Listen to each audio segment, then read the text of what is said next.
El Ministerio de las Culturas, las Artes y los Saberes, el Museo Nacional de Colombia, FRAGMENTOS, Espacio de Arte y Memoria, con la Dirección de Patrimonio de la Universidad Nacional de Colombia, presentan la exposición Hum2 de Hajra Waheed. Mi nombre es Andrés Suárez, soy el responsable de la programación y la gestión administrativa de FRAGMENTOS, y es muy grato para mí presentar esta muestra. La práctica multidisciplinar de Hajra Waheed abarca la pintura, el dibujo, el video, el sonido, la escultura e instalación. Entre otras temáticas, explora el vínculo entre la seguridad, vigilancia y redes encubiertas de poder, al tiempo que aborda los traumas de las personas desplazadas por las secuelas del colonialismo, la violencia estatal y la violencia estatal. Con un lenguaje visual propio y un enfoque singular, su obra se convierte en lo cotidiano en una vía para comunicar lo profundo y el paisaje en un medio para representar la lucha humana y una política radical de resistencia y resiliencia. Para esta parte del año, en Fragmentos, hemos diseñado una programación centrada en la música y lo sonoro como medios poderosos para activar la memoria.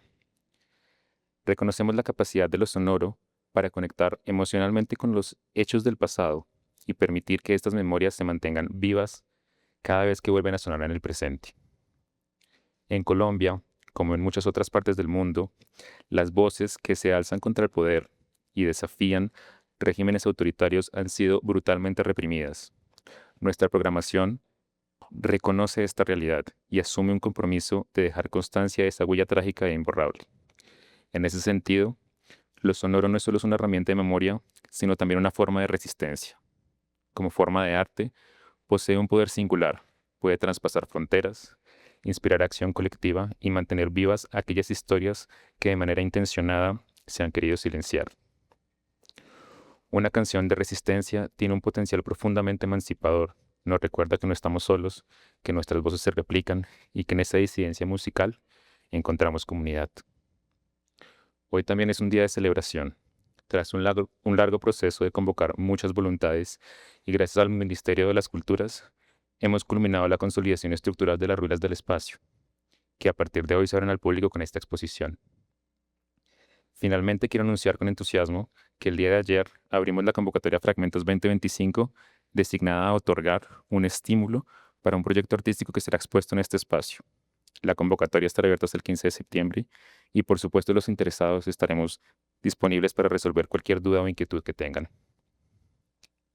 A continuación, tendremos la presentación del artista que nos acompaña hoy. Esto representa una oportunidad valiosa de conocer a profundidad su práctica artística. Este se realizará en inglés, pero hay dispositivos auriculares con traducción simultánea para quienes lo deseen. En este momento no habrá un espacio de preguntas durante la intervención. Sin embargo, al finalizar, el artista estará disponible para conversar con quienes deseen acercarse. Muchas gracias. Doris had invited me to visit in October of 2023, just before leaving for Yogyakarta, Indonesia, where I spend most of the year. And so I was able to spend some time here. And as soon as I arrived, after walking the full expanse of the space and the floors, terribly moved, I found myself sitting in the garden, the first one, for a long, long time. I was surprised to learn that although the ruins and gardens were all around us, everything visible when we looked out from the inside, no one had actually ever experienced them. The space had been considered structurally unsafe to roam, and so no one did. It had long been part of Doris's vision, along with architect Carlos Granada, to make Fragmentos an anti-monument, a living artwork, a space for reparation, and a site open for ongoing artistic and social intervention. Fragmentos is to remain open for as long as the war has ravaged this country, 56 years. What do we want to see happen in that time? That was the question that came to mind as I stood amongst these ruins. Although soil tests have been done, it's believed that these colonial ruins may date as far back as the early 1700s, but no one is entirely certain. For many years, this site, beside the government buildings, was used as a dumping ground. Mounds of waste grew into hills, burying the remnants of the past. Only when those mounds were fully excavated did the ruins and gardens emerge again. It was then that Carlos and Doris imagined building another house, an inverted echo of what was once stood here. 3 rooms and a long hall. This became Fragmentos as we know it. Ruins are not just relics of the past. They are lessons. They remind us what came before and challenge us to imagine what must come next. I was determined to make the site surrounding the anti-monument reflect and extend what happens indoors, a kind of mirror. Doris uses 3 words to describe this space inside: a place of absence, silence, and emptiness. What happened if the outdoors, felt like a place of presence, sound, and a feeling that one was being held and wrapped by another, a feeling of fullness? And so we embarked together on this journey to make that dialogue between absence and presence, silence and sound, from the individual feeling of deep loss to being collectively upheld, even if for a moment. Andres worked so hard to find a seismic structural engineer, someone experienced in earthquake resilience, named Francisco de Valdenabro. I don't think I'm pronouncing that correctly.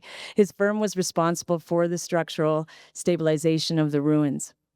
Over the course of 7 months, the ruins underwent meticulous restoration, the first of its kind in Colombia's history.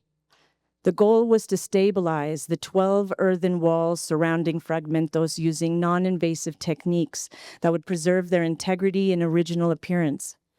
To do this, sections of the ruins were carefully deconstructed. High-strength packing straps and vertical tensioners were intricately woven into the structure before being rebuilt. It was a grueling process.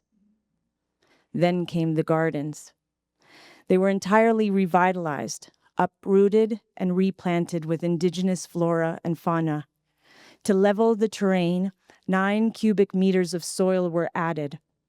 A new Muñeca Bogotana stone, a material native to Bogota and which you see all around and in the site itself, now replaces the original ground cover and doubles as seating. More than 1,600 meters, over a kilometer of wiring were carefully laid and hidden within the ruins and beneath the gardens, allowing Hum2 to be experienced as a discreetly embedded 32-channel experience. And over the last 16 days, Pietro and I completed an epic on-site mix of Hum2 with 288 tracks uniquely configured for this 32-channel installation.